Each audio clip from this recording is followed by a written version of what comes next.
Hi అండి, అందరికీ నమస్కారం. Welcome to our channel smart Shri. అందరూ ఎలా ఉన్నారు, ఏం చేస్తున్నారండి? వర్షాలు చాలా వరకు అయితే ఎక్కువగా రెండు తెలుగు రాష్ట్రాల్లో కూడా వరద బాధితుల్లాగే ఉన్నారండి. ఇంచుమించు మనం టీవీల్లో న్యూస్ల్లో చూస్తున్నాం కదా.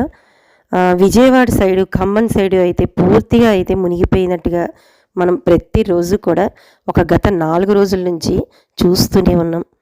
ఇక ఆ వరుణదేవుడు కరుణించి అందరికీ కూడా కొద్దిగా తెరిపించి మరి అందరూ కూడా చాలా బాగుండాలని మనస్ఫూర్తిగా అయితే కోరుకుంటున్నానండి. మాకు కూడా మార్నింగ్ లేచింది మొదలు అంటే మార్నింగ్ 5కి లేస్తూ మిడ్నైట్ మధ్యలో లేచినప్పుడు కూడా ఆ వర్షం సౌండ్ అనేది వినిపిస్తుందండి. ఇక్కడ హైదరాబాద్లో కూడా గత 4-5 డేస్ నుంచి అయితే బాగా వర్షం అయితే పడుతుంది. అంటే నాన్ స్టాప్ ముసురు అంటాం కదండి, అలాగే అయితే పడుతుందండి. మొన్న మండే స్కూల్స్కి కూడా హాలిడే ఇచ్చారు.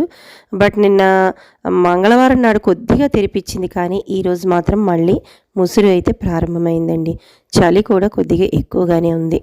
ఇంకా ఈరోజు లాగ్లో అయితే మన రొటీన్గా మనం చేసుకునే పనులు అనేవి వర్షమైనా ఎండైనా మన పనులు అనేవి మనకి మారవు కదండి. అందుకే వాటిని ఒకసారి ఈ వీడియోలో అయితే షేర్ చేస్తున్నాను.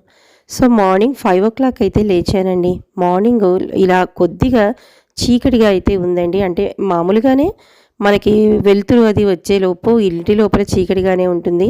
ఇక వర్షం ముసురు అనేది పడుతోంది అని చెప్పాను కదండి. చెమ్మ వాసనతో ఇల్లంతా కూడా అంటే బయట కూడా ఎక్కడ పడితే ఎక్కడ వాటర్ అండి. బయటకు వెళ్తే అంటే బయట అంటే అవుట్ సైడ్ కాదు, మన ఎంట్రన్స్ గడప నుంచి బయట పెడితే నీరు, అలాగే అదే చలికాలతో ఇంట్లోకి వచ్చేసి పిల్లలు రకరకాలుగా కాళ్ళు అవి అంటే బయట అంతా స్కూల్స్కి కాలేజెస్కి వెళ్ళి వాళ్ళు లోపలికి రావడం. అలాగే ఇంకా చెప్పని అవసరం లేదు, బయట ఇంకా ముసురు పడుతూ ఉంది అంటే ఒక రకమైన స్మెల్గా అయితే అంటే చెమ్మ వాసనలాగా ఉంటుంది కదండి. అలాగా ఇంట్లో ఆ బట్టలు బయట ఆరక కొన్ని బట్టలు ఇంటిలో వేసుకుంటూ ఇలా ఎటు చూసినా కూడా వర్షాకాలం అనేది కొద్దిగా ఇబ్బందిగానే అయితే ఉంటుంది మనకి. ఇలాంటి క్లైమేట్లో మార్నింగ్ లేచిన తర్వాత చేసుకోవాల్సిన పనులు అన్నిటిని కూడా వరుసగా ఒక ప్లానింగ్ ప్రకారం అయితే అంటే ఎప్పుడూ కూడా ఏ కాలమైనా కానివ్వండి ప్లానింగ్ అనేది తప్పనిసరిగా ఉండాలి ఇంట్లో ఆడవాళ్ళకి. హౌస్ వైఫ్స్ ఏ కాలం అంటే ఏ సీజన్ బట్టి ఆ సీజన్లో మనం ప్లాన్ చేసుకుంటే మన ఇల్లు కూడా చాలా వరకు చాలా జాగ్రత్తగా అయితే కాపాడుకోవచ్చండి. అంటే ఎండాకాలంలో గోడలు అవి వేడెక్కిపోతాయి. ఇంకా ఎక్కడ పడితే అక్కడ బయట ప్లాస్టిక్ వస్తువులని కానీ ఏదైనా వస్తువులు పెడితే ఆ మొక్కలు కుండీలు కానీ ప్లాస్టిక్ పెట్టుకుంటే విరిగిపోతూ ఉంటాయి.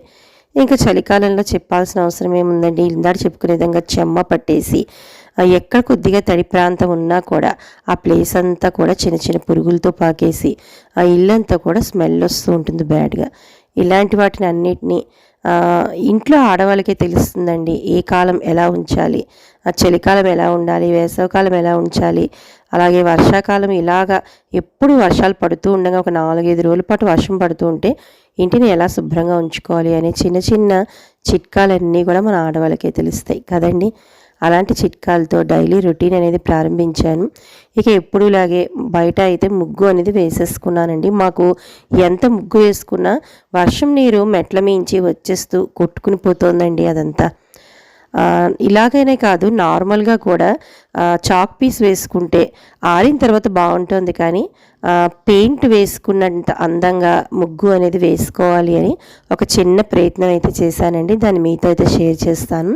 సో చివరి వరకు మాత్రం స్కిప్ చేయకుండా వీడియోని చూసేయండి. అదేవిధంగా కొత్త వాళ్ళు అయితే లైక్ చేసి సబ్స్క్రైబ్ చేసుకోవడం అస్సలు మర్చిపోకండి. మార్నింగ్ చెప్పాను కదండి 5 o'clock లేచాను. బయట ఎప్పుడులాగా ముగ్గు అనేది పెట్టేసుకుని మొట్టమొదటిగా అయితే గదులన్నీ ఊడ్చేసుకుంటానండి. మనం ఇవన్నీ చేసుకోవాలి అంటే మాత్రం ఖచ్చితంగా అది ఏ కాలమైనా ముసుగు తన్ని పడుకోకుండా, అంటే చలికాలం అయితే నాకు అనిపిస్తుందండి చక్కగా పడుకోవాలి అని, కానీ అది ఇంకా మరి ఎప్పుడు తీరుతుందో తెలీదు. పిల్లల చదువులు బాధ్యతలు అన్నీ అయిపోవాలేమో, అలా అయిపోయిన తర్వాతే మనకు కూడా చలికాలం రెస్ట్ తీసుకునే సమయం వస్తుంది అనుకుంటా. ఇంకా వాళ్ళ లంచ్ బాక్సులకి అయితే టైం అయిపోతుంది కదా. ఇల్లు అంతా ఊడ్చేసాను, తడిబట్ట పెట్టేశాను. నేను చాలాసార్లు చెప్పాను, తడిబట్ట పెట్టుకున్నప్పుడు కూడా ఖచ్చితంగా కొద్దిగా ముగ్గు అనేది వేసుకోండి, చాలా మంచిది ఇంటికి అని. ఇంక ఇదిగోండి ఫ్యాన్ అయితే వేసి ఆరబెట్టాల్సి వస్తుందండి బట్టలు. అంటే బట్టలు బయట ఆరుతూనే ఉన్నాయి. ఇంకా ముందు రోజు ఆరవేసిన బట్టలన్నీ కూడా ఇలా అయితే స్టాండ్ మీద వేసి ఫ్యాన్ వేసి ఆన్ చేసి ఆరబెడుతున్నాను. ఇక టీవీ ఆన్ చేసి లలితాసహస్రం పెడదామనే లోపు ఒకసారి న్యూస్లో కూడా చూపిస్తున్నారండి. ఖమ్మం సైడు ఎక్కువగా విజయవాడ సైడు చూడండి కార్లు కూడా ఎలా అయితే వాటర్లో తేలుతున్నాయి అంటే చూస్తుంటే హృదయ విదారకంగా అనిపించింది, నిజంగా అనిపించిందండి. దేవుడు మనకి కొద్దిపాటి మంచి లైఫ్నైతే, అంటే మంచి లైఫ్ అంటే అలాంటి ప్రదేశాల్లో ఉండకుండా కొద్దిగా ఏదో ఇలా వర్షాలు పడుతున్నా కూడా ఇలా పనులు చేసుకుంటూ గడిపే ప్లేస్లో అయితే మనకు కొద్దిపాటి ప్రదేశాన్ని ఇచ్చాడు, అమ్మవారిని మనసులో తలుచుకుంటూ. స్నానం అది చేసి వచ్చేసానండి. ఇంకా వాసన వస్తుంది, చెప్పాను కదా చుట్టుపక్కల అంతా కూడా మురుగునీరు అది కూడా ఒక్కొక్కసారి మనకి రోడ్ల మీద ప్రవహించేస్తూ ఉంటుంది. కాబట్టి చలికాలం అనే కాదండి, ఇది ఏ కాలమైనా కూడా యూస్ చేసుకోవచ్చు. చక్కగా అమ్మవారికి 2 పువ్వులు అనేవి పెట్టేసి పక్కన చిన్న ఇలాంటి క్యాండిల్ పెట్టుకునే హోల్డర్ ఉంటుంది కదండి, దాంట్లో చిన్న సెంటెడ్ క్యాండిల్ అనేది వెలిగించి దాని మీద కొద్దిగా మనకి హారతి కర్పూరం బిళ్ళలు ఉంటాయి కదా, ఆ హారతి కర్పూరాన్ని చిదిమి వేసానండి. వేసిన తర్వాత మనకి స్మెల్ వచ్చే కొన్ని ఆయిల్స్ అనేవి ఉంటాయి కదా, మంచి వాసనతో వచ్చేవి. ఆ ఆయిల్ని అయితే కొద్దిగా అయితే దాని మీద వేశాను. ఇదిగోండి ఇక్కడ చూపిస్తున్న ఈ ప్యాకెట్లోవేనండి, ఇది చాలాసార్లు కూడా షేర్ చేశాను, హోమ్ సెంటర్లో తీసుకున్నాను. ఆ సెంటెడ్ క్యాండిల్ వల్ల ఈ వేసిన పైన ఆ వాటి వల్ల అరోమా మంచి స్మెల్ అయితే వస్తూ కిచెన్ అంతా మాత్రం మంచి గుబాలింపుతో ఎటువంటి స్మెల్ రాకుండా మైండ్ అంతా కూడా చాలా రిలాక్స్గా ఉందండి వంట చేయడానికి. ఇంకా అక్కడ పని అయిపోయింది కదండి, తులసమ్మ దగ్గర ముగ్గు పెట్టుకుందామని బయటకు వచ్చి తుడిచేశాను. కృష్ణయ్య బృందావనంలో కృష్ణయ్య ముందర తులసమ్మ దగ్గర తుడిచి ముగ్గు పెట్టుకున్నాను. ఇక్కడ మీకు చూపిస్తున్నది మన సోమవారం నాడు పోలాల అమావాస్య అయింది కదండి, అందుకే కంద మొక్కని పెట్టి పూజ చేసుకున్నాను కదా, దానికి సంబంధించిన వీడియో అంటే పూజ విధానం ఎలా చేసుకోవాలనేది పూర్తిగా అయితే నేను అప్లోడ్ చేశానండి. చూడని వాళ్ళు ఎవరైనా ఉంటే చూడండి, ఆ పూజ గురించి తెలియని వాళ్ళు. అదేనండి, ఆ కంద మొక్క పూజ చేసుకున్న అమ్మవారిని తీసేసి తులసి మొక్క దగ్గర అయితే పెట్టాను. ఇంకా పాతాలండి మట్టిలో ఆ కంద మొక్కతో పాటు పక్కన కందగంట కూడా పెట్టాను కదా, ఆ రెండింటిని పాతేయాలి. ఇంకా ఆ స్నానం అది చేసి వచ్చిన తర్వాత చేసుకున్న చిన్న చిన్న పనుల తర్వాత దీపారాధన అనేది ఖచ్చితంగా ప్రతిరోజు కూడా నా పనిలో ఒక భాగం అండి. అంటే నేను వంట ప్రతిరోజు స్టార్ట్ చేసే ముందుగా పాలని స్టవ్ మీద పెట్టేసి పక్కన కుక్కర్ పెట్టేసి ముందు అన్నీ కూడా శుభ్రం చేసేసుకుని గదిలో నిత్య దీపారాధన అనేది చేసి కొద్దిగా అంటే పంచోపచార పూజ అనేది చేసుకుంటానండి. మనం ప్లాన్ చేసుకుంటే ఒకదాని తర్వాత ఒకటి ఖచ్చితంగా దీపారాధన పొద్దున్నే 6 గంటలకల్లా చేసుకోవాలి అని చాలామందికి అయితే ఉంటుంది, కానీ చాలామందికి కుదరదు. కానీ ఈ విధంగా అంటే వర్కింగ్ ఉమెన్స్ అయినా పర్వాలేదండి, ఈ విధంగా చక్కగా ప్లాన్ చేసుకుంటే మార్నింగ్ మనం 6-6:30 లోపు అయితే మాత్రం దీపారాధన అనేది చేసేసుకోవచ్చు. ఇక దీపారాధన చేసుకున్నాను, పంచోపచార పూజ చేసుకున్నాను, అలాగే పాలను నైవేద్యం పెట్టి కిచెన్లోకి అయితే వచ్చానండి. ఈరోజు వంటలోకి లంచ్లోకి అయితే పాలకూర టమాటా పప్పు అనేది చేద్దామని చెప్పి ఇక్కడ పాలకూరని తీసుకొచ్చాను. ఇక ఈ బాక్సుల గురించి నేను ఒక వీడియోని అయితే చేశానండి. ఎస్పెషల్లీ ఆకుకూరలకైతే మాత్రం చాలా చాలా అయితే బాగున్నాయండి బాక్సులు మీషో నుంచి తెప్పించుకున్నవి.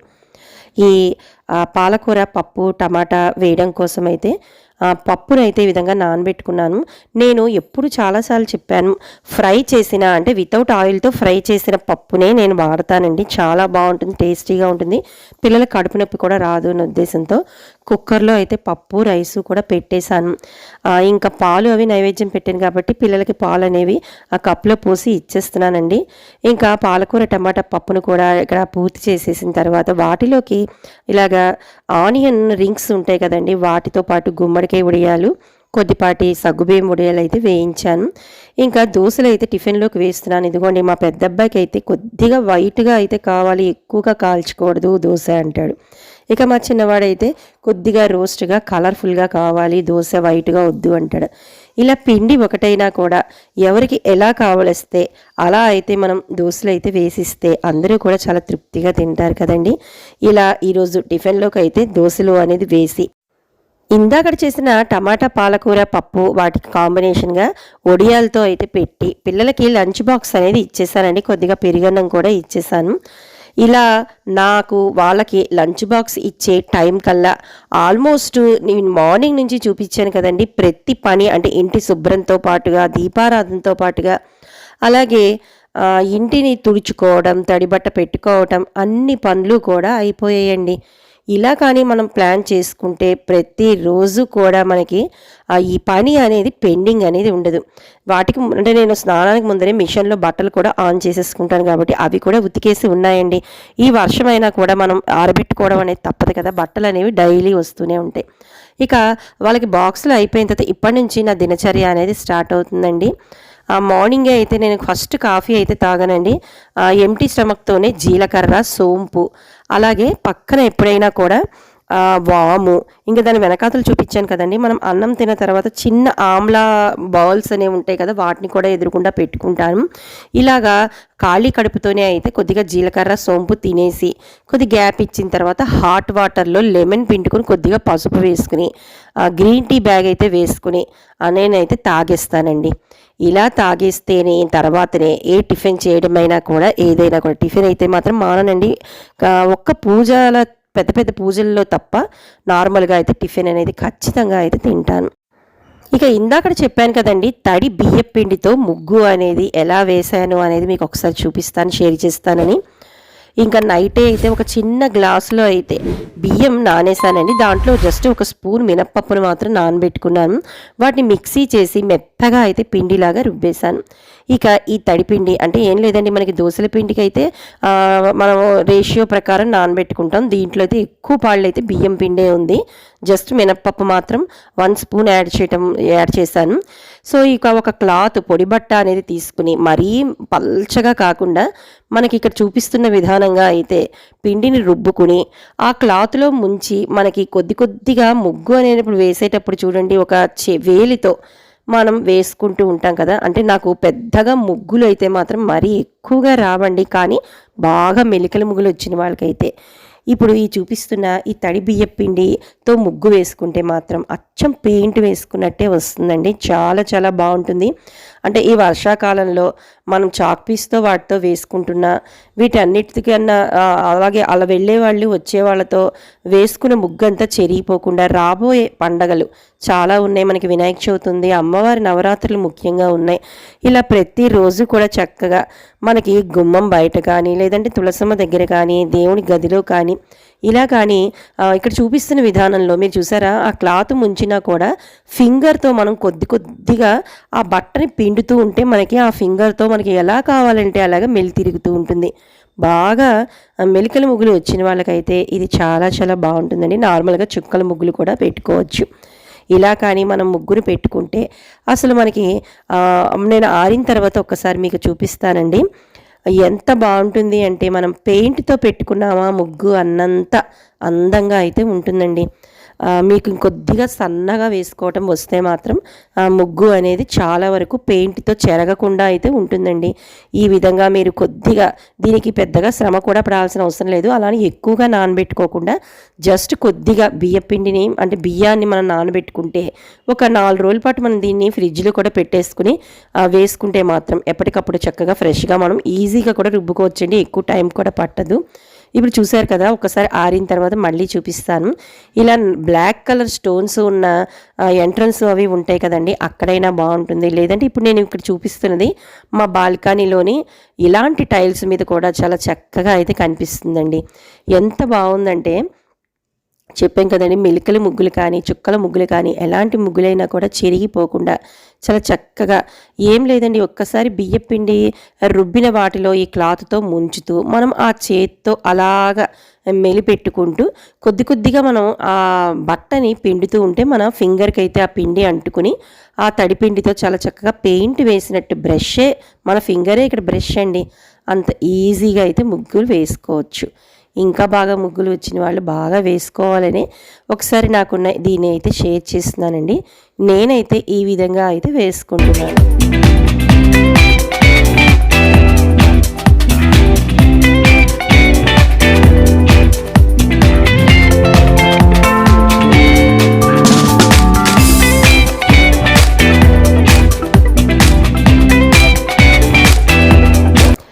చూసారు కదండి, చక్కగా పెయింట్ వేసినట్టుగానే అనిపిస్తుందండి. ముగ్గు అనేది అసలు రోజు కూడా పోదు. తిరిగి మళ్ళీ మనం నార్మల్గా మర్నాడు తుడిచేసుకుని క్లాత్తో మళ్ళీ ఈ విధంగా పెయింట్ వేసుకుని మధ్య మధ్యలో కలర్స్ అంటే పైన పండగల టైంలో కలర్స్ అవి వేసుకున్నా కూడా చాలా అచ్చం పెయింట్ వేసుకుని, అంటే మనం పెయింట్ రెగ్యులర్గా వేసేసుకుని అలాగ ఉంచుకోలేం కదండి. రోజు మనం ముగ్గు అనేది ఖచ్చితంగా తుడుచుకుని మళ్ళీ ముగ్గు పెట్టుకోవాల్సిందే. మామూలుగా బియ్యం పిండితో అయితే ఎగిరిపోతూ ఉంటుంది కాబట్టి గాలికి ఇలా దేవుడి గది ముందర అయినా, లేదంటే ఇందాక చెప్పినట్టు ఏదైనా బ్లాక్ కలర్ గచ్చులు ఉన్న చోట కానీ, లేదంటే మనం బయట ఎంట్రన్స్లో కానీ ఎలా కావాలంటే అలా మన ముగ్గుల్ని అచ్చంగా తుడిచినా కూడా మనకి సాయంత్రం వరకు పోకుండా ఉండే ఇలాంటి ముగ్గుల్ని వేసుకోవాలని ఇప్పుడు నేను చూపించిన ఈ పిండిని అయితే షేర్ చేస్తున్నానండి. మీకు ఇందులో ఏదో ఒక పాయింట్ నచ్చిందని అనుకుంటున్నాను. నచ్చితే మాత్రం తప్పకుండా లైక్ చేసి, కొత్త వాళ్ళైతే సబ్స్క్రైబ్ చేసుకుని పక్కనే బెల్ ఐకాన్ క్లిక్ చేసేయండి. సబ్స్క్రైబర్స్ లైక్ చేయాలని మనస్ఫూర్తిగా అయితే కోరుకుంటూ రేపు ఒక ఇంట్రెస్టింగ్ వీడియోతో మళ్ళీ మీ ముందరికైతే వచ్చేస్తాను. మీ స్మార్ట్ లైఫ్ శ్రీ. బాయ్.